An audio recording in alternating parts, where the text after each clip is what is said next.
आज का टॉपिक मोटापा। मोटापा means obesity. Obesity lifestyle disease. शरीर में जब ज़रूरत से ज़्यादा फैट जमा होने लगता है वही मोटापा होता है। और शरीर में जब फैट जमा होने लगता है तो हमारे सिस्टम स्लो पड़ने लगते हैं, क्योंकि फैट हमें काम नहीं करने देता।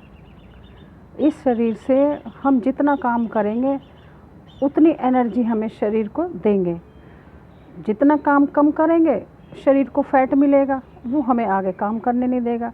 अब ये मोटापा एक लाइफस्टाइल डिसीज़ इसलिए है क्योंकि आजकल हम काम करना कम पसंद करते हैं। काम कम करते हैं तो हमारे ऑर्गन्स अच्छे से काम नहीं करते।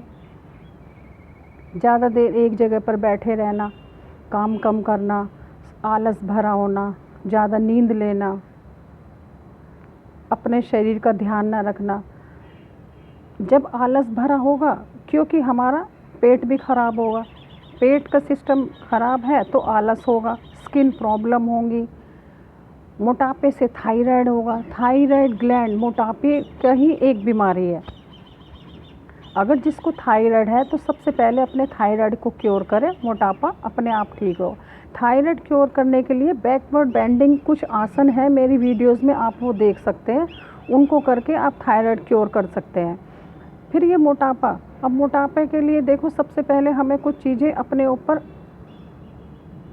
लागू करनी होंगी कि हमें क्या खाएं और क्या ना खाएं। सबसे पहले देखें, दूध से बनी चीज़ें हैं वो अवॉइड करें। अगर मोटापा जिसको कम करना है तो अपनी डाइट में थोड़ा सुधार करने के लिए उन्हें दूध के प्रोडक्ट नहीं लेने, साबुत दालें नहीं खानी, कोल्ड ड्रिंक्स वगैरह नहीं पीनी, और जो रोटी है वो भी नहीं खानी,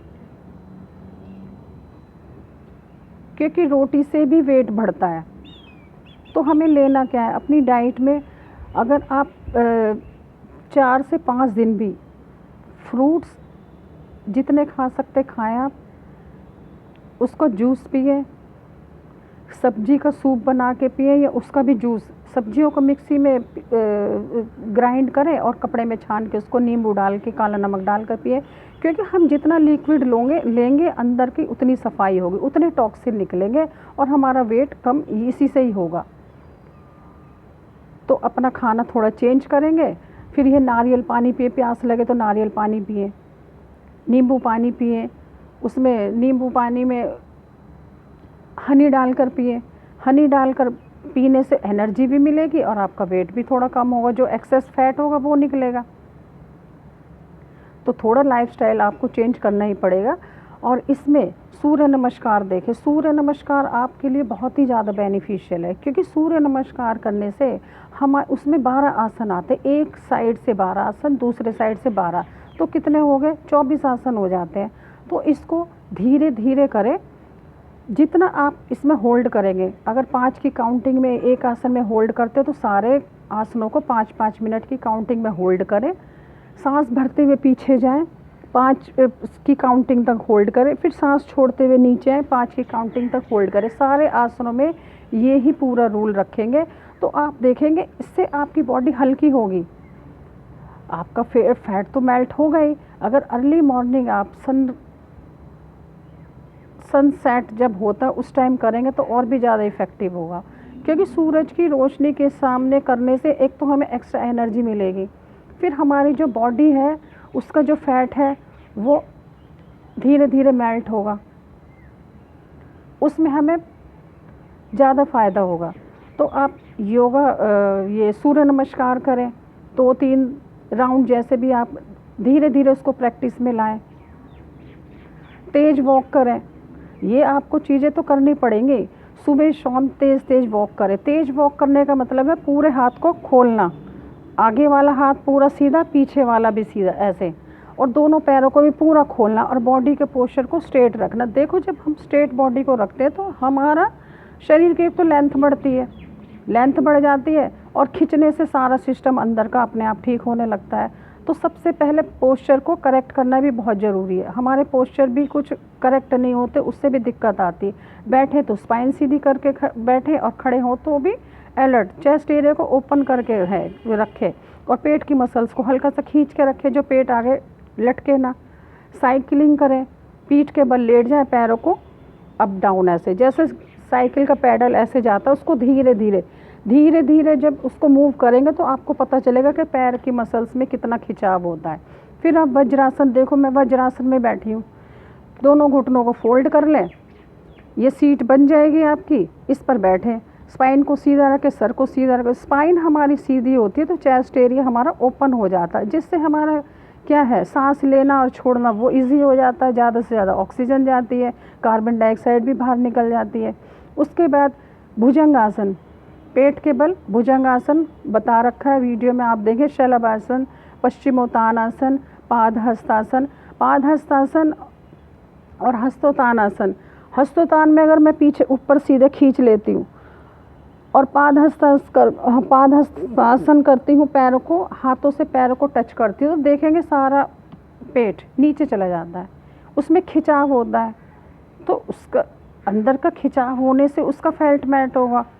कपालभाति करें प्राणायाम में, डीप ब्रीथिंग करें, अग्निसार करें, मूल बंद लगाएं, ये सारा बता रखा है, आप इसको करें। कपालभाति और अनुलोम विलोम एक ऐसा सेट है, इससे हम सारी बीमारियां दूर कर सकते हैं अगर हम इसे तरीके से करें तो, पर हम तरीके से इसको नहीं करते, हम जल्दी जल्दी में लगे रहते। एक एक स्ट्रोक को समझ के करें, सांस को भरें, छोड़ें, भरें, छोड़ें, भरें, पूरी मूवमेंट होनी चाहिए। सांस को छोड़ते वक्त पूरा साउंड निकले, फोर्सफुली सांस को छोड़ें और अंदर खींचे तो पेट को फिर पूरी मसल्स को खींच ले। जब मसल्स को खींचेंगे एनएस भी खिंच जाएगा, उससे मूलबंद भी लग जाता है। तो तरीके से आप करेंगे तो आपका वेट कम होगा। खान पान में चेंजेस करने होंगे, सुबह जल्दी उठें तो रात को जल्दी सोएं, क्योंकि सुबह जल्दी उठेंगे तो आपका एनर्जी लेवल वैसे ही बढ़ जाएगा। नाश्ता भी आप ठीक टाइम पे कर लोगे। नाश्ते में क्या लेना आपको, सुबह नींबू पानी ले लिया, फिर जूस पी लिया 12 बजे से पहले, या कोई फ्रूट खा लिया, फिर लंच में भी ऐसे ही कर लें आप, ज़्यादा से ज़्यादा सलाद ले लें। फिर रात का खाने में भी यही लेना पड़ेगा आपको, दाल ले लें या पतली सी दाल लेंगे तो वो ज़्यादा इजी रहेगा, डाइजेशन में भी अच्छा होगा।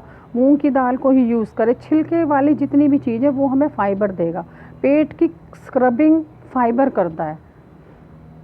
थैली वाले आटे की रोटी ना खाएं, चक्की से गेहूँ पिसवाएं उनको खाएं, मोटा आटा खाएं। पानी की मात्रा को ज़्यादा करें, पानी जितना पियोगे उतने टॉक्सिन निकलेंगे, क्योंकि कुछ लोग आलसी भी होते हैं कि पानी कौन पिए, पानी पिएंगे तो बाथरूम के लिए जाना पड़ेगा, कौन बार बार बाथरूम जाए। तो ये नहीं, हमारा सिस्टम बॉडी का सिस्टम ऐसा है कि इसमें 72% पानी है। अब लगा लो जिसमें इतना पानी होगा उसको हम पानी कम दे रहे हैं, उसका पानी का लेवल पूरा रखेंगे तो हमें ना तो मोटापा बढ़ेगा ना बीमारी होगी। तो सबसे पहले लेवल पानी का भी सुधारें। हमारी बॉडी में एसिड होता है 20% और 80% एल्कलाइन जिसको बोलते हैं वो होना चाहिए, और जबकि हमने उसका उलट कर दिया, 80% हमने एसिड भर लिया पेट में और 20% हमने एल्कलाइन छोड़ा जो लिक्विड फॉर्म में होता है। तो बैलेंस ही हमने बिगाड़ दिया, तो फिर बीमारी क्यों ना होंगी हमको। कम से कम एसिड जाना चाहिए पेट में। अब हमारे अंदर ही इतना एसिड होता है और फिर और एसिड खाना भी खा रहे हैं एसिडिक, पानी भी पी रहे हैं एसिडिक, सारे काम एसिडिक कर रहे हैं। तो एसिड है तो एसिड फिर क्या करेगा, वो तो बवाल मचाएगा अंदर। तो एसिड को अंदर कम करें। एसिडिक फूड में ये है कि ज़्यादा मिर्च मसाले ना हो, कुछ एक्सेस डालते वो ना करें, वैसे तो डालें आप, सब्जी में भी ऑयल सब कुछ चाहिए पर एक्स्ट्रा ना करें। अच्छे सब्जी वब्जी जो भी बनाए उतना ही जितना चाहिए होता उतना डालें, और फिर काम उसके जितना खा रहे हैं उससे ज़्यादा काम करें तो आपका सब कुछ निकल जाएगा। अब काम नहीं करो, खा के पी के सुस्त पड़े हो तो फिर क्या करेगा उसमें सिस्टम भी। सिस्टम कहता मूव करो, मूव मतलब चलो बढ़ो आगे। तो अपने ध्यान रखें, सभी योगा प्राणायाम करें, लाइफस्टाइल सुधारें, सब ठीक होगा। हरिओम।